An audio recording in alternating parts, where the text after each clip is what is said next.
I don't think so, Hayden. You guys want to burn some blunts?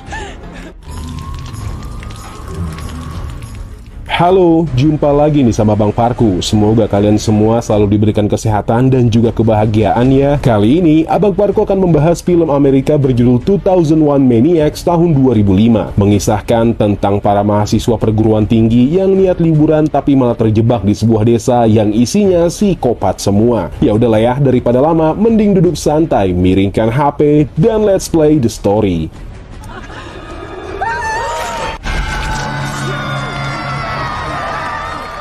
Film dimulai dengan memperlihatkan seorang dosen yang sedang mengisi kelas mengajar untuk para mahasiswanya. Dosen tersebut bernama Profesor Ackerman, di mana dia menjelaskan kepada para mahasiswa tentang kematian orang-orang Amerika selama Perang Saudara terjadi. Pak Acker menyebutkan bahwa di Perang Saudara itu sangat banyak orang Amerika yang tewas daripada korban jika dua perang dunia digabungkan. Di tengah diskusi, salah seorang mahasiswa yang bernama Nelson nampak meretas proyektor Pak Acker sehingga mengeluarkan gambar-gambar kurang senonoh. Tentu hal itu membuat sisi ruangan menjadi tertawa dan berisik. Bahkan mahasiswa bernama Anderson malah sibuk godain cewek di saat Pak Acker sedang menjelaskan mengenai pelajaran. Sehingga hal itu membuat Pak Ackerman marah lalu membubarkan kelas. It's Jeff, sir.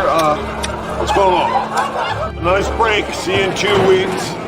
You. Tidak hanya itu, Pak Acker juga menahan Nelson, Anderson, dan satu mahasiswa lain bernama Corey, di mana para mahasiswa inilah yang telah membuat kegaduhan di saat kelas berlangsung. Pak Acker mengancam ketiga mahasiswa ini dengan mengatakan jika mereka tidak menyerahkan tugas makalah sampai akhir liburan, maka mereka akan diberi skors untuk semester berikutnya. So you missed class yesterday.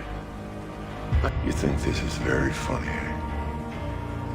And he'll you next semester when you turn in 3 new term papers. Setelah itu, ketiga mahasiswa tersebut terlihat sedang dalam perjalanan menggunakan mobil. Dilihat dari percakapan mereka, di sini mereka membuat rencana untuk liburan di musim semi dan memutuskan untuk mengunjungi suatu pantai. Di tengah jalan, tanpa diduga, tiba-tiba mereka dihentikan oleh pria asing yang meminta tumpangan kepada mereka. Namun, ketiga mahasiswa ini menolak sebab mereka nggak mau mengambil resiko. Setelah perjalanan yang cukup jauh, ketiganya berhenti di sebuah pom bensin untuk mengisi bahan bakar dan membersihkan mobil. Di waktu yang sama, terlihat Nelson lagi gitaran dengan seorang bocah yang berada di pom bensin tersebut. Kemudian Anderson dan Corey mulai bergabung sambil menari mengikuti alunan musik.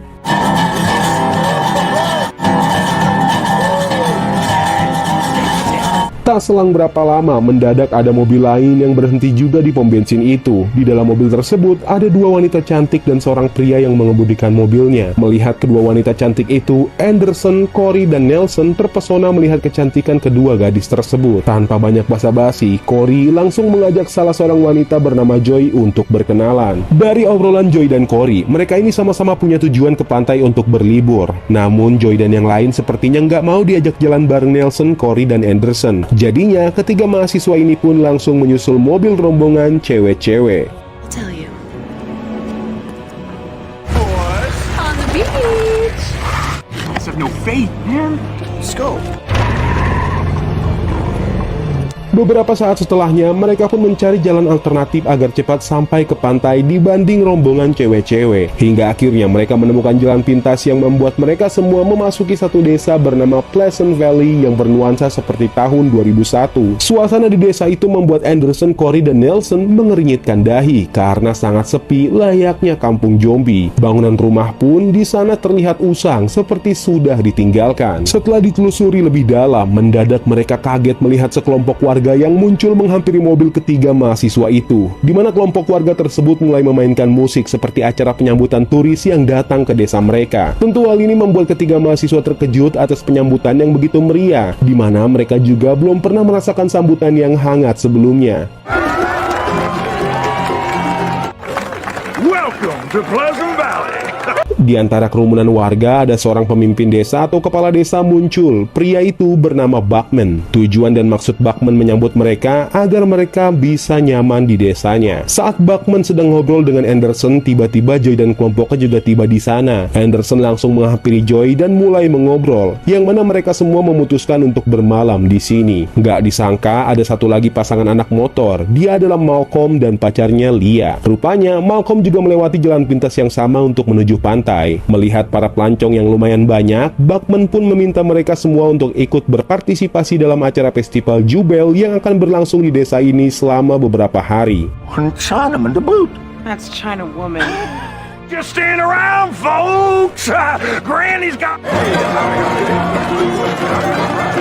Para penduduk desa lalu membawa mereka semua ke sebuah hotel yang nampak nyaman untuk mereka tinggal selama beberapa hari. Selang beberapa saat, ada seorang pria menggunakan setelan jas berwarna biru memasuki kamar pengunjung. Pria tersebut bernama Harper. Di sini Harper mengajak Joy, Kate, dan Ricky untuk berkeliling desa. Joy dan Ricky nampaknya nggak tertarik dengan tawaran Harper, tetapi tidak dengan Kate, yang ingin mencoba mendekati Harper dan menggodanya. Harper kemudian hendak mengajak Kate ke tempat situs wisata, di mana Kate yang kelihatan kehausan cowok ganteng pun setuju aja. Namun sebelum pergi, Ricky pun memberikan Kate jimat keberuntungan miliknya. Kemudian Harper membawa Kate ke tempat bersejarah di desa itu, sampai akhirnya mereka pun berlabuh di sebuah kandang kuda. Ya, sampai sini kalian tahulah Kate dan Harper mau ngapain. Ya, melakukan pembuahan. Tapi di sini Harper ingin melakukan pembuahan dengan sensasi yang agak berbeda, yakni mengikat kedua kaki dan tangan Kate yang dikaitkan dengan keempat kuda. Dimana saat Harper memerintahkan keempat penunggang kuda tersebut untuk jalan, inilah yang terjadi. I think us country boys naive in the ways of love.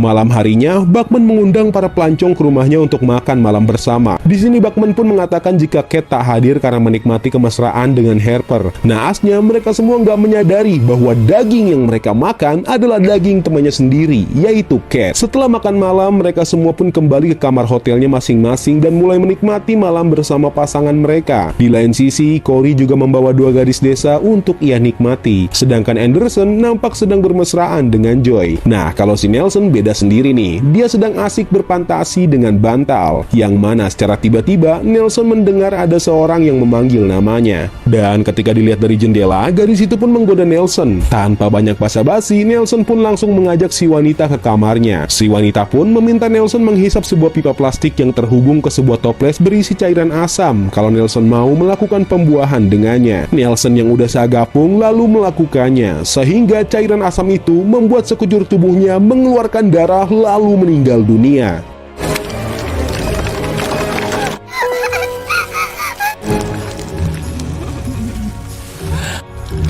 I prefer a non-smoker. Di hari selanjutnya, para pengunjung yang tersisa memutuskan buat pergi ke tujuan awal, yaitu ke pantai dan mengemasi barang-barang mereka. Akan tetapi, ketika mereka mau pergi, Bachman pun datang dan memberitahu kalau festival akan segera dimulai. Di sini, Bachman menegaskan bahwa mereka harus berpartisipasi di acara festival tersebut. Mendengar hal itu, Malcolm malah meremehkan Bachman dan mengolok-olok festival desa mereka. Malcolm juga mengatakan bahwa dia ingin pergi meninggalkan desa aneh ini dan hanya ingin pergi ke sebuah pantai. Tentunya, hal itu membuat Bachman marah dengan sikap Malcolm, yang membuat Anderson merasa nggak enak lalu meminta maaf dan meyakinkannya bahwa mereka akan tetap berada di desa ini untuk acara festival. Smirch.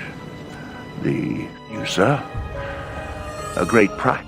Apology accepted, Mr. Lee. Selanjutnya, kita akan diperlihatkan dengan istrinya Bachman, yaitu Ibu Grant yang sedang memerintahkan gadis-gadis desa untuk membawa pengunjung dan bersiap-siap untuk meramaikan acara festival. Sedangkan para pengunjung laki-laki diajarkan keterampilan permainan dari penduduk laki-laki di desa tersebut. Setelah itu, gadis-gadis desa menunjuk Lia sebagai ratu di acara festival, yang mana Lia diminta mengenakan gaun yang cantik. Di sana juga ada Ricky yang kemudian memberitahu Joy bahwa Anderson sedang mencarinya. Setelah Joy pergi, Ibu Grant pun menyanyikan lagu khas desa dan memanggil semua warga desa untuk segera menari. Di mana saat selesai menari, Lia pun diperintahkan untuk berdiri di bawah sebuah lonceng. Naasnya, lonceng tersebut sengaja ditimpakan ke Lia sehingga membuatnya tewas mengenaskan.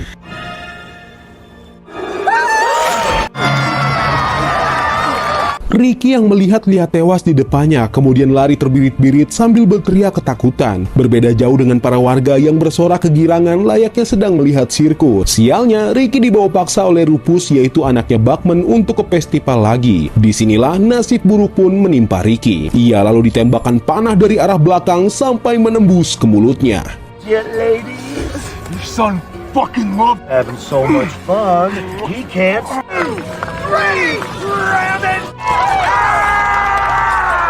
Di lain sisi, para pengunjung yang nggak tahu kalau teman-temannya udah meninggal nampak lagi santai sambil minum bir di sebuah bar. Joy kemudian datang menghampiri Malcolm, Anderson, dan Corey. Malcolm bilang kalau desa ini sangatlah aneh dan mereka harus segera pergi. Joy juga mengatakan kalau dia nggak bisa menemukan keberadaan Kate yang telah lama hilang. Disinilah Anderson pun memutuskan untuk segera mencari teman-teman mereka yang hilang. Di waktu yang sama datanglah Bachman dan warga desa yang lain. Bachman mengancam mereka untuk tetap tinggal di sini sampai menyerahkan tombak persembahan. Anderson yang ketakutan itu lalu memastikan kepada Bachman bahwa mereka akan di sini sampai acara festival selesai. Kemudian Anderson, Joy, Malcolm, dan Corey memutuskan untuk berpencar. Corey sendiri diperintahkan untuk mengemasi barang-barang mereka. Di mana saat sampai hotel, mendadak dia bertemu dengan seorang gadis desa bernama Agnes. Lewat penampilannya yang aduhai, Corey pun gak bisa menolak saat Agnes mengajaknya untuk menghisap torpedo milik Corey. Namun naas, ketika hendak menghisap torpedo, Agnes mendadak berubah jadi Milena, sosok yang sangat menyeramkan.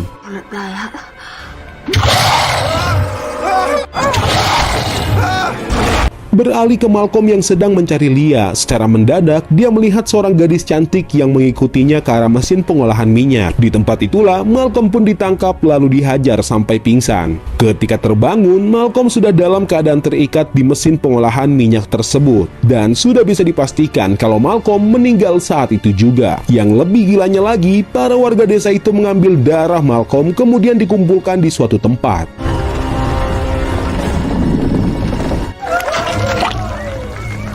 Malam harinya, terlihat para penduduk desa telah berhasil menangkap Anderson dan Joy. Lalu keduanya diikat ke meja makan. Dan disinilah mereka baru mengetahui kalau teman-teman mereka telah dijadikan santapan untuk para warga. Bachman dengan bangganya memamerkan kepala orang-orang yang sudah tewas di hadapan Joy dan Anderson. Bachman pun menawarkan sebuah kesepakatan. Jika dia ingin keluar dari tempat ini, maka salah satu dari mereka harus mati. Tanpa disangka, Anderson pun bersedia untuk menghabisi Joy. Yang mana tanpa kita duga, Anderson menyerang Rufus, anaknya Bachman, sehingga terjadilah pertengkaran antara Anderson dan juga Bachman. Beruntungnya, karena tekad ingin menyelamatkan Joy, Anderson pun berhasil mengalahkan Bachman lalu kabur dari desa mengerikan ini bersama dengan Joy.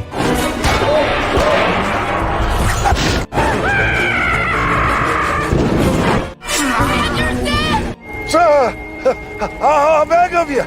I swear it. What? All the way. Rupanya Anderson dan Joy nggak langsung pergi. Mereka melaporkan kejadian naas ini kepada polsek setempat. Namun sayang ketika polisi mendatangi desa tersebut, mendadak desa itu berubah menjadi sebuah pemakaman. Hal tersebut pun membuat Pak Polisi marah dan memperingatkan mereka untuk jangan mengerjai polisi lagi. Hingga saat polisi pergi, barulah mereka melihat kuburan Pak Bachman atau pemimpin desa yang ternyata mati pada saat Perang Saudara tahun 1862. Di mana semua kuburan ini adalah korban yang tidak bersalah atas terjadinya Perang Saudara, di mana hal itu sudah dijelaskan oleh Pak Ackerman di awal film tadi. Setelah itu, mereka pun pergi dari tempat terkutuk ini, di mana tiba-tiba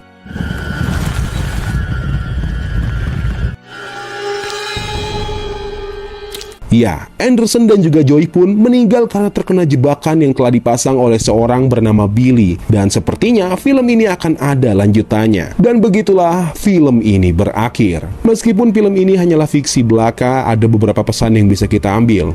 Janganlah kalian menginjakan kaki ke tempat yang terkutuk. Bisa jadi kalianlah yang akan menjadi korban selanjutnya. Mungkin segitu aja review film kali ini. Kurang lebihnya Bang Parku mohon maaf.